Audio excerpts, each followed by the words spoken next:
Hello everyone.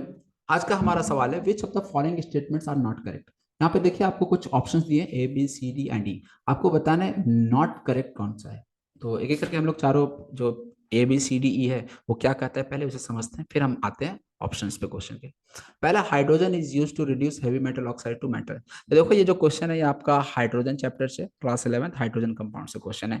तो NCERT based information based question से ये आप प्रॉपर वे में यदि एनसीईआरटी रीड करोगे तो आपको आंसर पता चल जाएगा। बाय द वे मैं एक्सप्लेन कर देता हूँ इस क्वेश्चन को अच्छे से। पहला जो है a statement, hydrogen is use to reduce heavy metal oxide to metal. बिल्कुल, कोई भी हैवी मेटल ऑक्साइड है उसको मेटल में रिड्यूस करने के लिए हम लोग हाइड्रोजन को यूज करते हैं एज अ रिड्यूसिंग एजेंट। दूसरा है heavy water is use to study reaction mechanism. बिल्कुल, हैवी वाटर कहे तो D2O, इसको हम लोग रिएक्शन मैकेनिज्म को स्टडी करने में यूज करते हैं। थर्ड है hydrogen is use to make saturated fats from oils. बिल्कुल, ऑयल्स या फिर आपका जो घी होता है वो क्या होता है आपका अनसेचुरेटेड कंपाउंड्स होते हैं, और इसका हम लोग हाइड्रोजनेशन कर देते हैं इन द प्रेजेंस ऑफ निकल, प्लेटिनम या पैलेडियम से। तो ऐसे में क्या होता है, ये आपका अल्केन में कन्वर्ट हो जाता है। ये आपका अल्केन में कन्वर्ट हो जाता है। तो हाइड्रोजन के हेल्प से ये हम लोग सैचुरेटेड फैट्स बनाते हैं। ठीक है, तो ऑयल से फैट्स बनाने में हम लोग हाइड्रोजन को यूज करते हैं। ये भी स्टेटमेंट आपका सही है।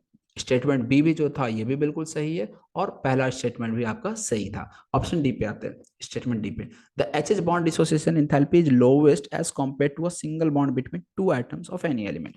तो देखो एच एच का जो बॉन्ड डिसोसिएशन एंथैल्पी होगा, बॉन्ड डिसोसिएशन एंथैल्पी का मतलब इस बॉन्ड को तोड़ने में जो एनर्जी लग रहा होगा। तो देखो यार, ये जो बॉन्ड होगा ना, इसको जो तोड़ने में एनर्जी लगेगा ना वो बहुत ज्यादा या बहुत कम लगेगा, जरा सोचो। हाइड्रोजन का साइज सबसे छोटा पीरियोडिक टेबल में है। यदि हाइड्रोजन का साइज सबसे छोटा, तो ऐसे में यहाँ पे एच एच जो बॉन्ड होगा वो बहुत क्या होगा, स्ट्रॉन्गर हो जाएगा ना। और यही स्ट्रांग हो जाने की वजह से आपको एनर्जी कम नहीं, बहुत ज्यादा एनर्जी देना पड़ेगा। और हाइड्रोजन का तो पूरे पीरियोडिक टेबल में सबसे साइज छोटा।